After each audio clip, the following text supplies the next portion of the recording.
বাংলাদেশের ছাত্র জনতার অভ্যুত্থানে ক্ষমতাচ্যুত সাবেক প্রধানমন্ত্রী শেখ হাসিনার বোন শেখ রেহানার মেয়ে টিউলিপ সিদ্দিক। শেখ হাসিনার পতনের পর বাংলাদেশের দুর্নীতির সঙ্গে তার জড়িত থাকার প্রমাণ সামনে আসে।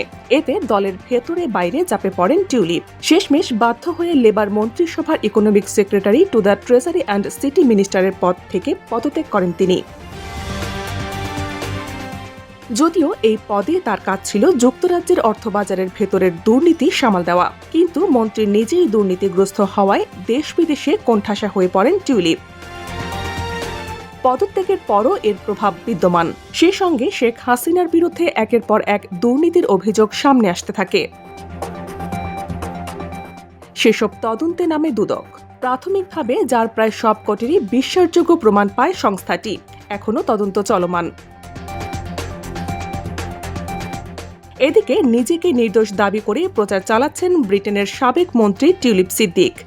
দেশটির ক্ষমতাসীন লেবার পার্টির এমপি টিউলিপ এ কাজ চতুরতার সঙ্গে সম্পূর্ণ করতে নিয়োগ করেছেন আইনজীবীও।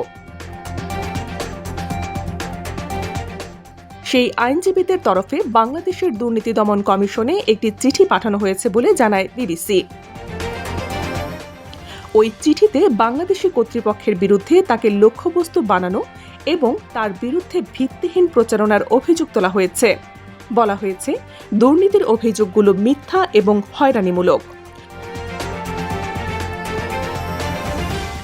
তদন্তকারীদের পক্ষ থেকে অভিযোগের বিষয়ে টিউলিপকে কখনো অনানুষ্ঠানিকভাবে জানানো হয়নি, অথচ সেগুলো গণমাধ্যমের কাছে তুলে ধরা হয়েছে বলেও সেখানে উল্লেখ করা হয়। সুতরাং বলা চলে, দেশ বিদেশে উভয় জায়গায় রীতিমতো ভালোই চাপেই রয়েছেন টিউলিপ।